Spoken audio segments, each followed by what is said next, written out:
Olá, sou Frei Gilvander Luiz Moreira, da Comissão Pastoral da Terra.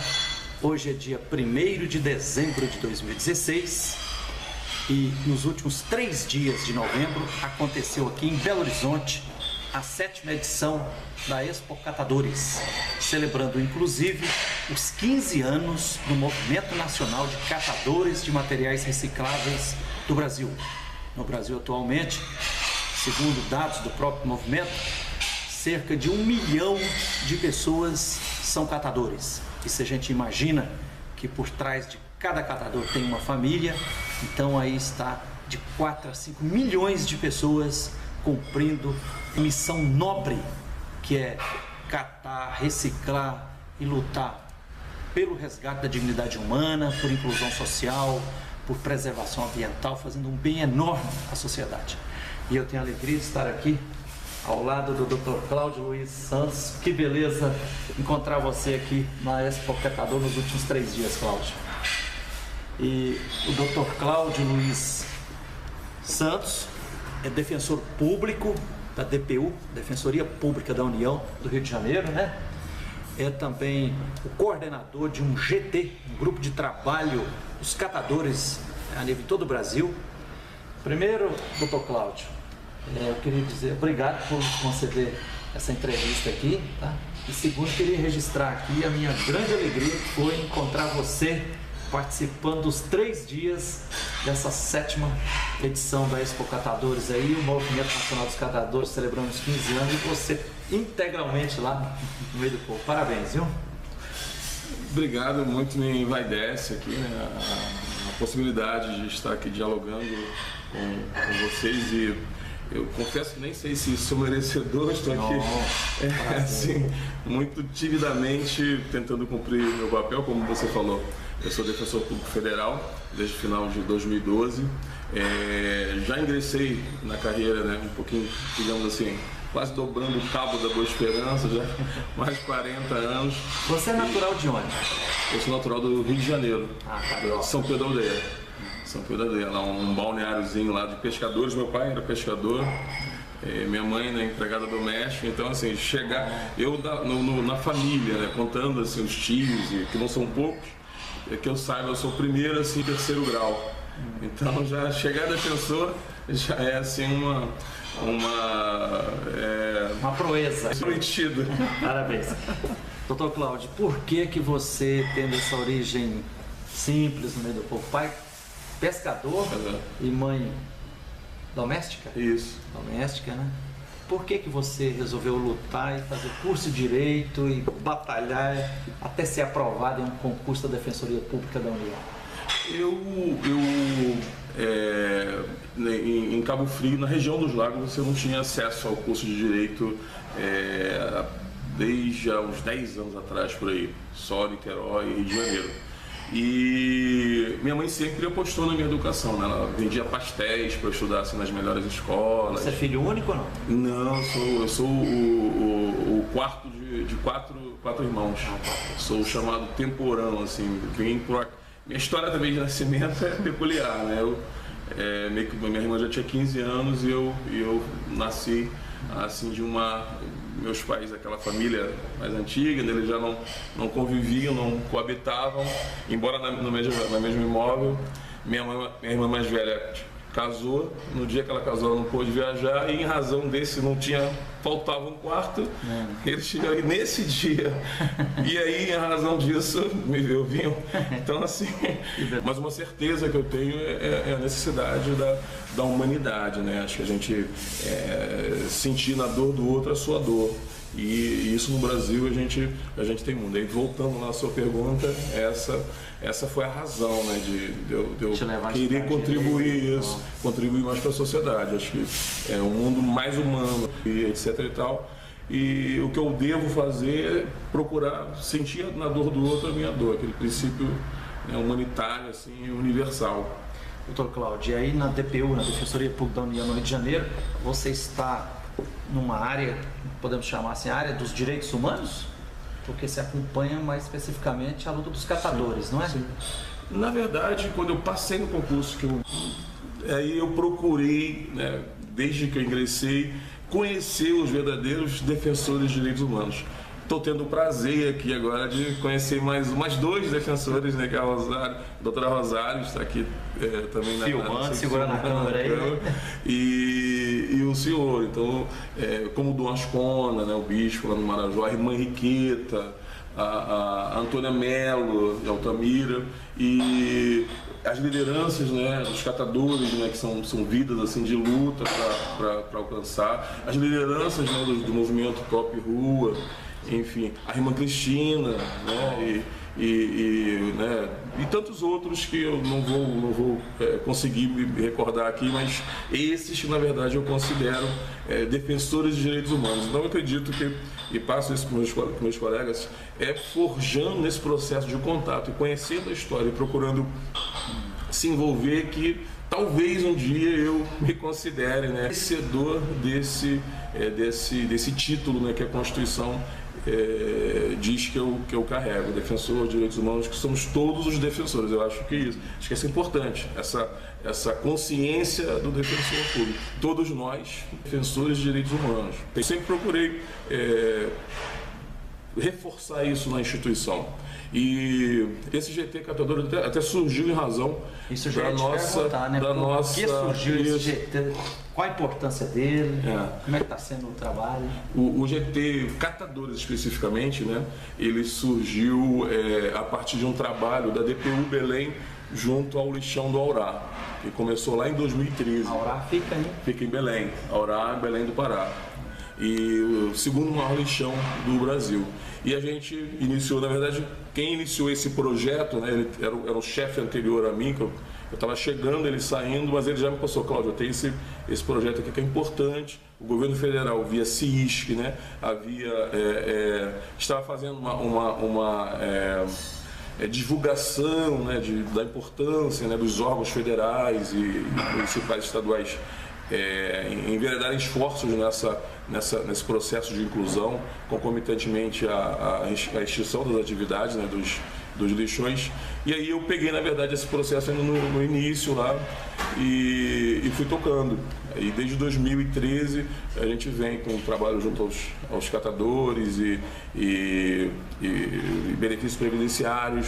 A gente tinha uma proposta de regularização fundiária, né, daquele entorno, e é lógico que todas aquelas obrigações legais que advêm da Política Nacional dos Resíduos Sólidos. Aí, a partir disso, a DPGU entendeu por bem montar também um GT que a gente apelida de GT Catadores. Na verdade, é um grupo nacional de trabalho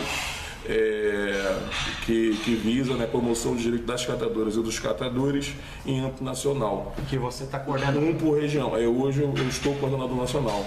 É um por região, mas um defensor por região. Mas ele é composto, esse GT dos catadores, só por defensores da DPU?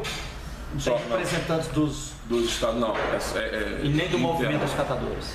Não, só defensores. Só defensores. Doutor Cláudio, você teve a alegria e a responsabilidade de participar aqui, tempo integral, nos últimos 3 dias, né? Nos últimos 3 dias de novembro de 2016, esse grande, belíssimo encontro que foi a 7ª edição da Expo Catadores, celebrando os 15 anos do Movimento Nacional dos Catadores de Material Recicláveis. Apresente um pouco, para quem não teve a oportunidade de participar, qual a importância desse encontro, quem participou, o que rolou lá. Inclusive o ex-presidente Lula esteve lá, né?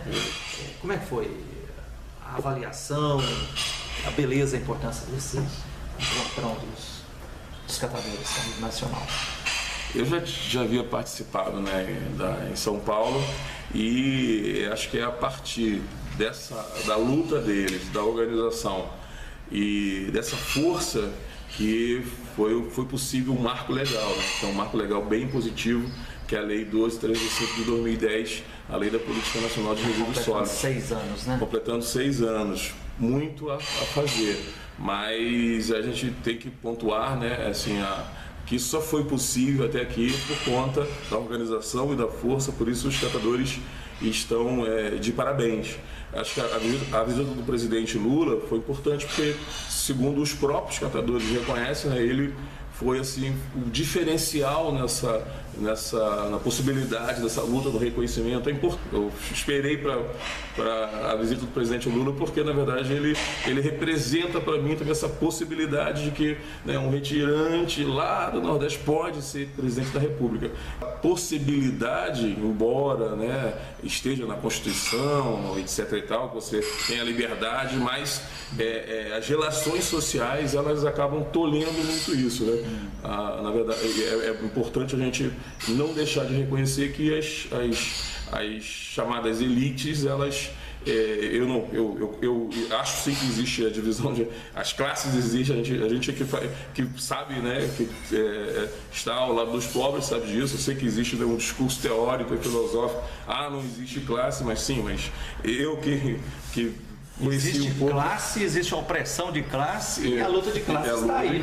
É como respiração, né? Sim, não dá para negar, né? Não dá para negar. A gente vive com isso, enfim.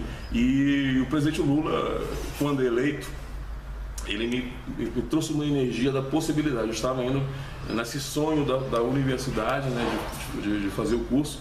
Eu digo que é uma aventura do segundo tempo, né? Eu formei já com mais de 40 anos, né? Colei grau com mais de 40 anos. E ele foi assim, tipo, não é possível, né? O presidente veio, né, lá do Nordeste e tal, chegou, então é possível. Por que eu, aqui em São Pedro da Aldeia, eu não posso ser algo além de um pescador, um professor? Eu não posso sonhar um pouco mais. E ele representa isso também para os catadores, a gente viu isso, né? O Lula teve isso lá desde de 2003, o primeiro ano dele, né? Ele assumiu o compromisso e foi fiel. Todo ano no Natal ele ia participar da celebração do Movimento Nacional dos Catadores lá em São Paulo, né? Depois foi o que sancionou a lei, a Política Nacional dos Resíduos Sólidos de 2010, né? E várias conquistas, né? Voltando, né, para a política nacional, para essa análise que você breve que você pediu que eu fizesse, eu entendo que a gente está num momento de retrocesso. Acho que só para contextualizar a questão política, isso é evidente. Quem trabalha com os pobres, quem trabalha com os necessitados, percebe isso. A gente vive um momento de retrocesso social. Ou seja, existe uma crise, né, uma crise de números que não consideram, por exemplo, os juros altos, né, que os banqueiros continuam aí, sei lá, 300 e tantos, 400 bilhões estão aí alimentando esse processo, mas, na verdade, a culpa é do Bolsa Família, a culpa é dos projetos sociais, a culpa é, por exemplo, dessa política nacional do resíduo sólido, que eu por telefone, pessoalmente por telefone, verifiquei que o CISC, né, esse órgão que chama o Comitê Interministerial para a Inclusão dos Catadores, que foi criado, né, no Estado, com essa intenção, né, de efetivar a Política Nacional de Resíduos Sólidos, ele está acéfalo. Isso eu constatei, via ligações na Casa Civil. Se o órgão, se o governo federal não se mobiliza, né, em continuar, ou pelo menos não apresenta uma outra proposta nesse sentido, a leitura que eu faço é essa. E isso é uma tristeza. Mas, quanto mais revés, acho que maior é a luta, né? Maior a luta, a gente tem esse pensamento e vai continuar lutando para combater esse retrocesso que a gente entende que é sim um retrocesso social. Infelizmente, o Supremo, né, nas oportunidades que tiveram, eu me recordo de uma, né, acerca do mandato de segurança discutindo a PEC, né, hoje PEC 55, numa decisão, se não me engano, do ministro Luiz Roberto Barroso, ele tangenciou aí, afastou mas aquilo que a gente fala, como o ar que nós respiramos, a gente que trabalha, né, com a população mais pobre, que vê que os projetos sociais não estão avançando, estão regredindo, né, é só regressão, isso é evidente, né, não precisa ser jurista para fazer extrair essa interpretação. Doutor Cláudio, refresque a memória aqui de quem vai nos acompanhar pela televisão e pela internet. Quais os pontos principais da política nacional dos catadores de material reciclável, de resíduos sólidos, que é uma conquista e que em parte não está sendo implementada pelas prefeituras, estados e pelo governo? Quando eu assumi agora a coordenação nacional, né? Um colega que se afastou. Então, no primeiro momento que eu assumi, eu já procurei o movimento nacional no Rio de Janeiro, justamente para entender, né, a visão deles e o que está realmente acontecendo. Eu tenho esse princípio de atuação. Eu acho que eu não posso, na minha cabeça, interpretar assim assado sem conhecer efetivamente os protagonistas. O protagonista, eu costumo dizer que eu sou, né, a gente brinca que os advogados populares, você tem um AM/FM, né? Aquele que se coloca antes do movimento, e que eu discordo, não sou, e o que está atrás do movimento. Eu sou na frente do movimento, desculpa, né? FM, e o que está atrás do movimento, tá? AM. Eu tenho essa postura. Eu entendo que a Defensoria, ou qualquer órgão de promoção de direitos humanos, né, ele deve ter essa postura, porque eu entendo que é uma postura, sobretudo, emancipatória, né? A gente não pode tolir o direito do titular, né, daquele que está sofrendo na pele, decidir. A gente vai esclarecer. E ainda que eles errem, às vezes o erro, né, por muitas vezes os erros nos ajudam, né, a pensar melhor, a seguir numa direção melhor. E aí, nessa linha de advogado popular ou defensor popular AM, atrás do movimento, eu estou aqui, né, já conversei com a Rosário, que trabalha com eles há um tempo, né, conversei com umas lideranças justamente para sentir o que eles estão visualizando, né, dos acontecimentos políticos, né, da política pública especificamente. Porque eu imagino que o governo federal precisa eu pensei até numa recomendação, né, que é um documento técnico, né, e político também, no sentido de, porque eu imagino que ele não pode ficar omisso nesse processo. Eu entendo que indo, né, aos pontos da sua pergunta da Política Nacional de Resíduos Sólidos, eu entendo que a Lei de Política Nacional de Resíduos Sólidos foi pensada a partir de um contexto fático. Qual o contexto fático? Que ainda persiste, que são os lixões e os catadores nos lixões e nas ruas, etc. E tal. Falta de reciclagem, falta de coleta seletiva. Falta de coleta adequada dos resíduos sólidos, ambientalmente adequado dos resíduos sólidos. Resíduos, né? Isso. E quando essa lei foi pensada, ela não desconsiderou a figura do catador, embora tenha trazido ali os princípios ambientais, os valores ambientais, aquela história de, né, que a nossa geração de fato precisa, né, pensar na geração futura, deixar um mundo melhor. Isso eu concordo, né?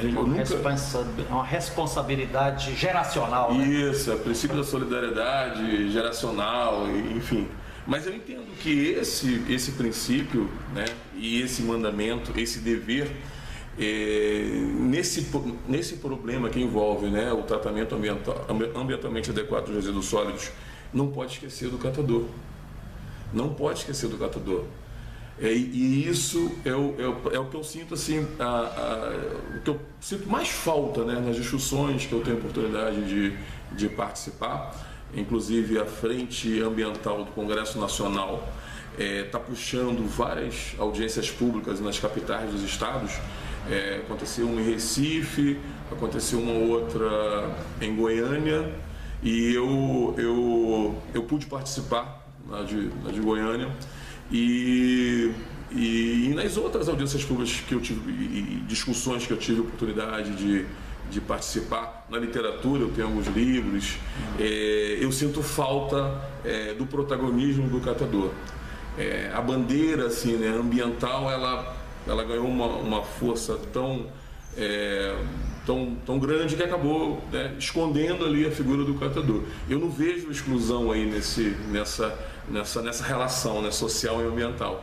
E eu acho que nessa relação social e ambiental, o que sai, o que brota, é justamente nessa equação, né, é o protagonismo do catador. Isso a partir até da interpretação da legislação. Uma legislação com 5 artigos, assim por aí, você tem só a expressão de inclusão, né, inclusão social e emancipação econômica, você tem 12 vezes o legislador diz, ó, né, poder público, inclusão social e emancipação dos catadores, poder público, 12 vezes, né, no total de 50, isso para quem conhece legislação sabe que é muito. Né? A palavra catador é mais de 20 vezes, se não me engano, que ela aparece na legislação. Então, a decisão política do Estado brasileiro com relação a esse, né, poderia até apelidar assim, Estatuto do Catador, muito mais do que do meio ambiente. E aí, em síntese, ver se eu entendo bem, a Política Nacional de Resíduos Sólidos, então ela prescreve reciclagem, coleta seletiva, aborda a questão grave da incineração, proíbe ou não, deixa em aberto. O que mais? Exigem a inclusão dos catadores no serviço público, principalmente das prefeituras.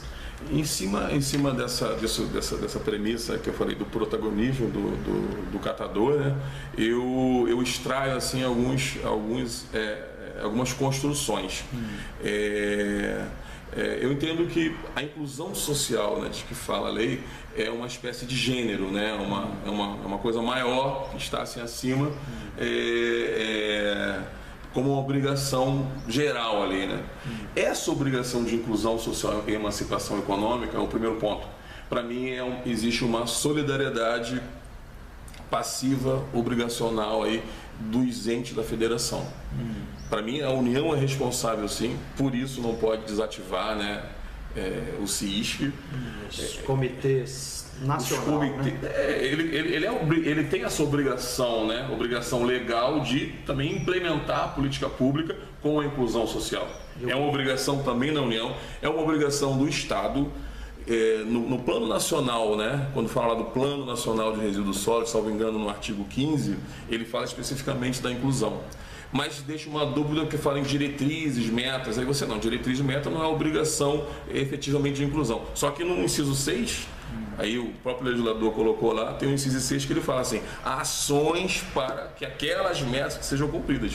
Acho que você não precisa ser jurista para entender o que é ação, né? Ação é tudo, ação não é omissão, ação é fazer algo. Então, isso está expresso na legislação. Então, assim, para mim é muito clara essa obrigação, né, essa solidariedade passiva dos entes da federação nessa inclusão social. A gente costuma confundir, mesmo aquelas pessoas que já estão há um tempo estudando a lei e tal, porque a obrigação de contratação é do município. De fato, está na Constituição, é da prefeitura, do município. A contratação, mas a contratação é o ponto, é o momento derradeiro do processo de inclusão, que é maior. O processo de inclusão é incubação, capacitação, instrumentalização, ou seja, é o Estado, o poder público, né, tornar possível, reconhecendo, né, em cima daquela premissa, né, que é o princípio lógico que eu falei antes aqui, do protagonismo, reconhecer que eles são os agentes de fato, né, que prestavam e prestam um serviço público relevante, né, enquanto o poder público estava ausente há décadas e décadas. Então, essa obrigação não é uma obrigação de um Estado paternalista, não. É um Estado de direito que reconhece uma importante figura nesse cenário, né? E aí eu entendo que é muito clara essa solidariedade passiva. Eu entendo que a contratação é assim, isso é claro que é o município. E um outro ponto que eu acho importante assim, abordar, né, nessa análise técnica do Plano Nacional de Resíduos Sólidos, também em razão das muitas rodas de conversas, audiências que eu participei, é que o Estado brasileiro é sim devedor, né, com relação a essa categoria. Em que sentido que o que eu quero trazer, que é um ponto, assim, de certa forma polêmico, é a questão da indenização. É a questão da indenização. A indenização sempre foi tida como uma excludente. Olha só, se eu te indenizo, né, como um popular, tchau e benção, você vai embora. Isso não está na lei. A indenização é um reconhecimento de décadas e décadas que aquela pessoa estava ali trabalhando. Uma dívida histórica. Uma dívida histórica. E você tem até duas vertentes, né, jurídicas que você pode trabalhar. Primeiro, acho que você já até comentou antes na abertura aqui, que ele de fato é um agente ambiental, né, de fato ali nesse processo, sempre esteve lá na omissão do poder público e na vertente da própria responsabilidade pelo dano ambiental, saúde pública, que também é tranquila a solidariedade desses poderes. E aí, pegando a questão ambiental propriamente dita, né, e passando pela incineração, considerando todos esses princípios, né, seja no âmbito aí humano e social ou ambiental e econômico, a incineração não é permitida, né? A gente entende que ela não é permitida porque ela deixa de respeitar, né, esses princípios, né, ambientais e econômicos e essa própria atividade do catador, né? Polui muito, gera dioxinas cancerígenas e etc, né? E deixa de passar pelo processo e não observa as etapas anteriores. Reciclagem, né? Fazer a coleta seletiva, né?